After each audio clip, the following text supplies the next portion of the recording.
Assalamualaikum warahmatullahi wabarakatuh. Halo saudaraku semuanya. Ada sebuah hadis yang menegaskan bahwa barang siapa yang memiliki hutang selama hidup di dunia haruslah segera dilunasi. Sebab hal tersebut akan menjadi salah satu kunci utama kemudahan kita ketika berada di kehidupan akhirat.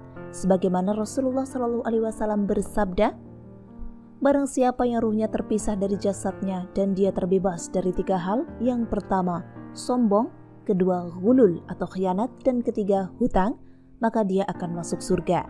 Hadis riwayat Ibnu Majah. Nah, tentunya melunasi hutang memiliki keutamaan tersendiri. Lalu bagaimanakah cara melunasi hutang yang sesuai menurut syariat Islam? Nah, sebelumnya silakan klik tombol subscribe untuk berlangganan. Silakan klik icon lonceng pada layar Anda untuk mendapatkan notifikasi dari channel ini seputar doa-doa hikmah dan juga khasanah pengetahuan tentang Islam. Adapun bagi Anda yang suka dengan video ini, yuk klik tombol like dan bagikan juga ke seluruh sosial media yang Anda punya. Berikut ini 12 cara melunasi hutang dalam Islam. Yang pertama, niat. Niatkan di dalam hati bahwa Anda benar-benar memiliki niatan untuk segera melunasi dan membayar hutang yang Anda miliki. Sebab dari niat inilah Allah akan melihat kesungguhan Anda seperti pada hukum menuntut ilmu. Terkadang ada orang yang bahkan sama sekali tidak berniat membayar hutang yang mereka memiliki dan berdalih serta banyak alasan. Padahal hal yang demikian ini sesungguhnya akan menyulitkan mereka. Jika kita berniat, maka insya Allah akan dimudahkan jalannya. Sebagaimana dalam hadis, sesungguhnya amal itu bergantung dengan niat. Kedua, segera lunasi hutang apalagi jika hutang riba. Penerima dan juga pemberi riba tetap merupakan dosa. Jadi, lebih baik tidak dilanjutkan. Untuk yang memiliki pinjaman riba dan sudah memiliki dana untuk melunasi, akan lebih baik jika disegerakan. Allah tidak menyukai hambanya yang menunda-nunda hutang, jadi wajib untuk segera dibayar jika sudah ada kemampuan. Jangan sampai dana yang sudah ada malah digunakan untuk keperluan lain. Jika perlu, simpan dana untuk melunasi hutang di tempat yang sulit untuk diambil sehingga tidak tergiur untuk menguranginya. Saat ada dana dan kemampuan untuk terlepas dari riba, segeralah lakukan agar hidup lebih terasa tentram tanpa bayangan riba. Kemudian ketiga, hidup sederhana.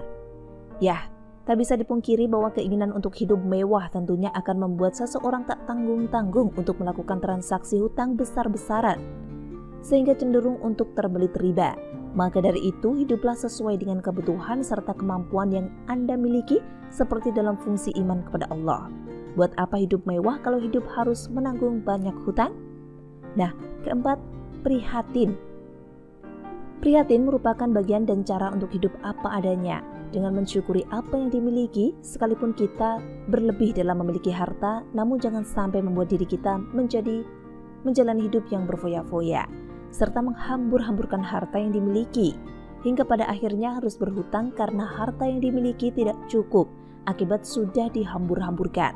Oleh sebab itu, tanamkan sikap prihatin ini, sehingga meskipun Anda memiliki harta banyak, namun tetap harus hidup dengan prihatin. Lalu yang kelima, jangan haus akan duniawi. Harta dan duniawi merupakan hal yang amat menggoda. Banyak manusia yang hanyut dan terlena akan kehidupan duniawi, sehingga mereka menganggap bahwa hanya ada kehidupan manusiawi atau duniawi saja yang ada padanya, padahal setelahnya masih ada kehidupan akhirat yang lebih kekal dan abadi. Karenanya mereka hanya memikirkan urusan dunia, harta, jabatan, dan tahta saja. Ketika merasa kehidupan dunianya tidak cukup, maka mereka akan berusaha mencukupinya dengan hutang. Tentu, hal inilah yang akan semakin membuat seseorang terjerumus ke dalam hutang. Nah, berikutnya, yang keenam adalah berusaha melunasi hutang. Jika kita hanya berdiam diri saja, maka tentu hutang tidak akan lunas dengan sendirinya. Apakah ada orang yang akan enggan sukarela melunasi hutang kita? Tentu saja tidak. Sebab hanya diri kita yang bertanggung jawab atas hutang kita. Karenanya, keberadaan hutang harus membuat kita berusaha dan bekerja lebih keras lagi agar tentunya dapat segera melunasi hutang tersebut. Ketujuh, menjual harta berharga yang dimiliki.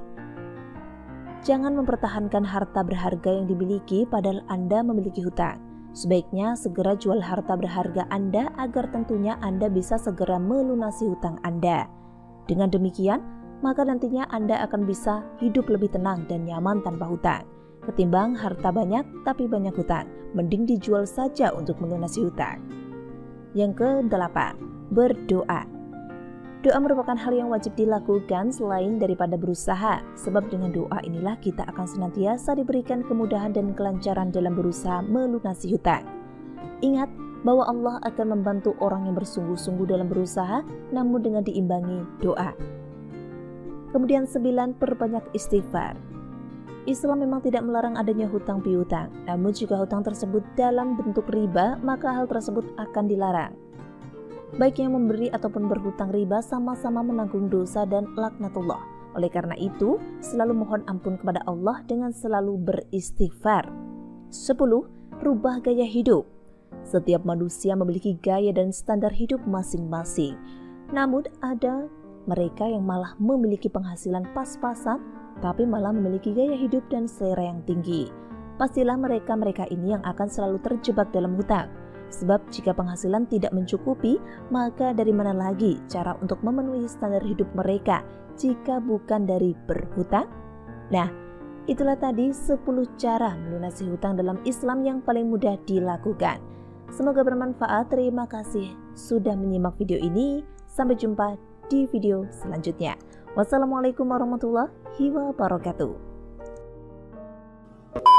Jangan lupa untuk tetap like, comment, dan subscribe